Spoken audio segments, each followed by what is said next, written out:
ಉಪ್ಪಿನಕಾಯಿ ಇನ್ನೊಂದು ಸ್ವಲ್ಪ. Thank you.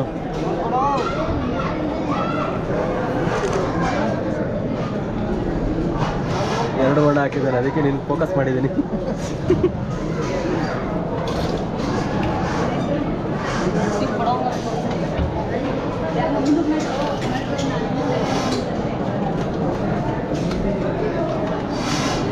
ಇದೆಲ್ಲ ಏನೇನಂತ ಗೊತ್ತಾ ನಿಮಗೆ?